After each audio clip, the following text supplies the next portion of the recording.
As we know about Bellarmine, I mean, obviously this is a program that was just in D1 last year for the first year, and made some pretty good strides last year, and they played a pretty good schedule so far this year. So, what have you guys seen on them?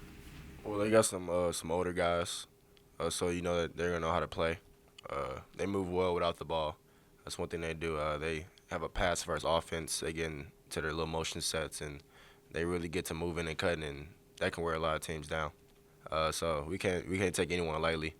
Again, we're not good enough to just take anyone lightly. You can be beaten on any given day. So yeah, it's gonna be a good team we face.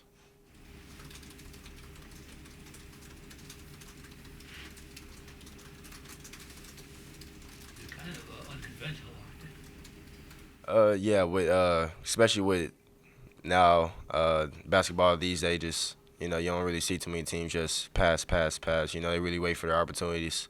They do a really good job of cutting without the ball. The way we play our defense, we're up the line, in the lane, so we're expecting to see a lot of back cuts and a lot of back screens. So yeah, they play a little different than a lot of most teams. They know they don't have a lot of ISO game, a little isolation game for with their players, but they know how to play with their players that they have.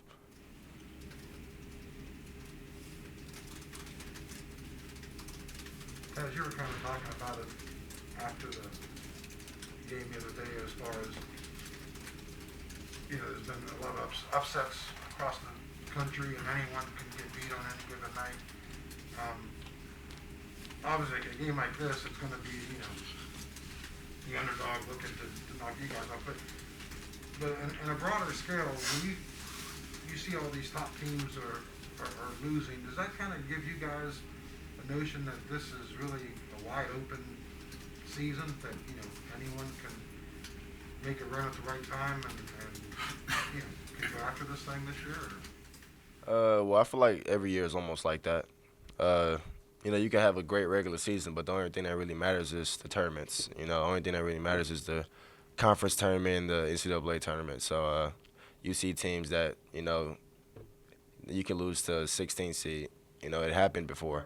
So you really just can't take no team lightly at all, especially this year. Are you surprised, like, Kansas went down? I mean, Gonzaga lost the other day, and obviously to another top five team, but, some of these big names have already fallen. Does that surprise you guys at all? Or? Well, I think with the little free extra year for COVID, a lot of teams got extra players back, which means older groups. So teams know that's the extra year that teams have to play with each other. So teams are jailed more, so they know the offense. And again, older guys, you really can't take teams lightly with guys like that. They just know how to play the game. Just kind of assess individually through 6 games how you feel like you're playing. Some areas obviously scoring the ball pretty well, but what are you looking to kind of improve upon through what you've done thus far? Well, I was looking at shot selection, and I was looking at just trying to get my teammates involved more early into the game, so they get going. Then I can find myself getting going later on during the game. But yeah, it was shot selection for me. I think I can help rebound a little more than what I'm doing now. I think I can get that up, assist turnover ratio a little bit. But I think I'm playing well again. But it was just I was looking at shot selection. you talking about older guys. Do you feel like an older guy? I mean, do you feel different this Uh, year than other years? yeah, I feel like a older guy in the sense of me having the oldest class that's here. We're me, JB, Gabe, Sean. We're the oldest class here. So we're the vets here. Even JB, even though he's a youngin. How are you handling teams trying to take you away? Well, they try to do that junior college too. So you gotta just kind of adapt around that. Going into this year, I already kind of knew who they was gonna key in on other teams. So you just kind of prepare yourself for that. I just kind of gave myself a mental note that teams are gonna do that. And again, it's just like my sophomore year in junior college, to where teams try to take you away, but good players always find a way out of that. How do you keep from getting frustrated? Just play your game. Teams are gonna try to do a lot to try to get you rattled or whatever, but as long as you do what you do, they really just can't do anything about it. I'm guessing, too, the more you score, the more people are going to try to play physical to you, right? Yeah, a lot of people try to play physical with me, but I'm a physical guard just because I'm not like 205 pounds or whatever. I'm still a physical guard. The teams know what I like to do, so now they're starting to double team me in the post a little bit. They put a lot of they try to put bigger guards on me, but they often switch a lot. So when I do end up with a little guard, they often double. Uh, but no, it's just playing. If I get doubled, find teammates, they make open shots. That's good for us. I'm trying to do everything I can to get my teammates involved more.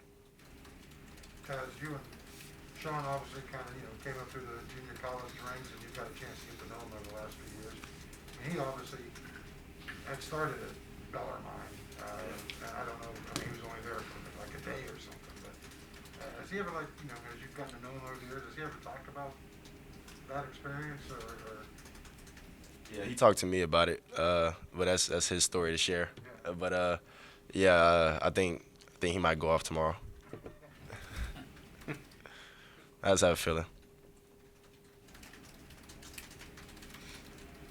Anything else? Let's see. Guys, when you drive or you post whatever, like, I don't want to say it's not straight, but like you zigzag and lean, and I don't want to say initiate contact, but you make it very hard to guard you just because for fear of contact or whatever.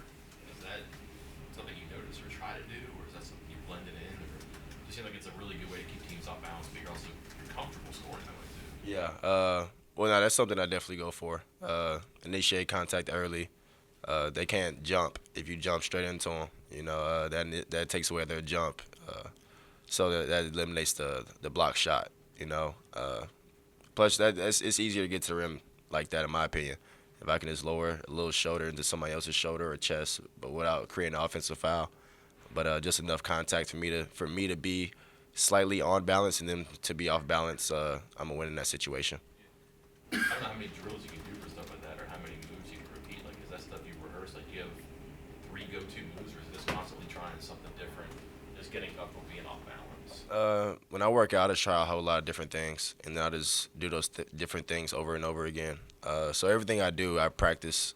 Some shots I take, it might look kind of ridiculous at times, but I feel like you're not a good shot maker unless you make ridiculous shots consistently.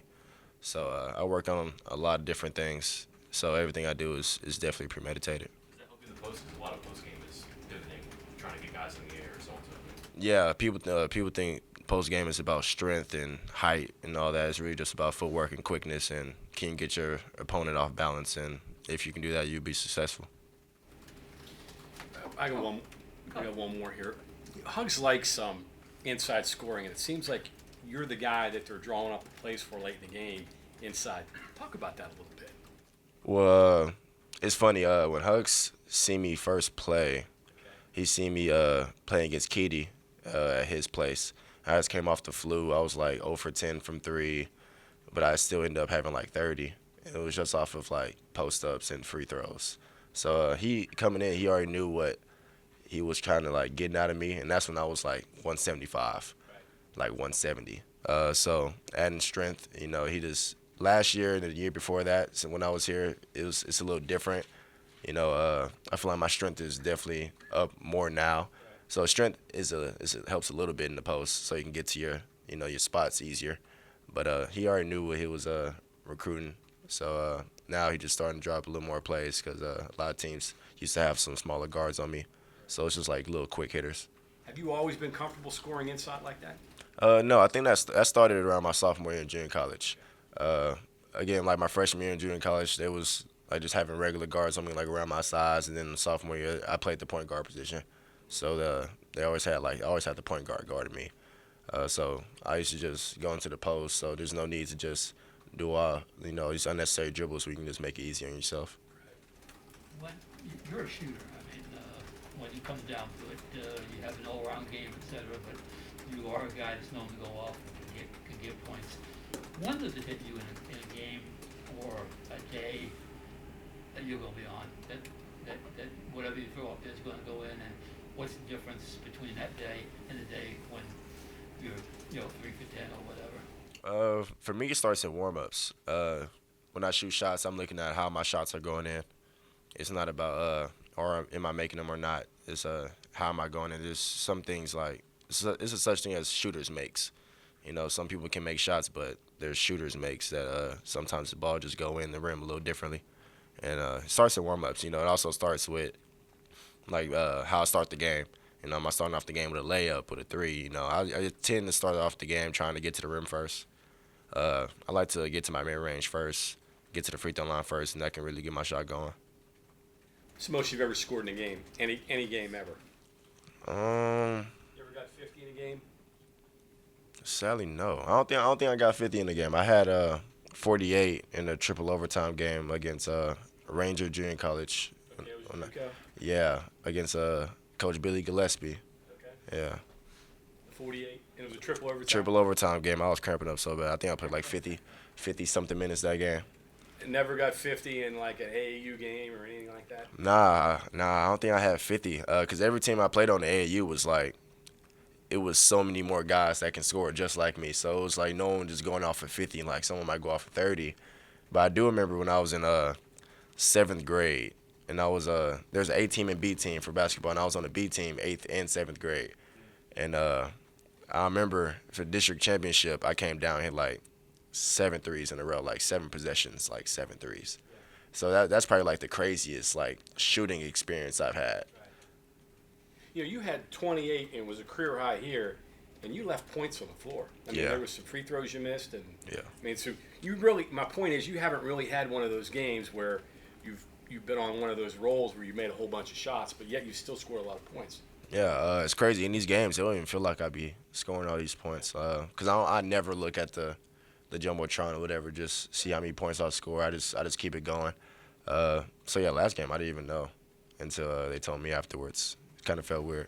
Yeah. So you're averaging 20 a game, and you're shooting what, low 40s, which is low for you. Yeah. That's why I was just talking about shot selection, and I gotta make the easy ones.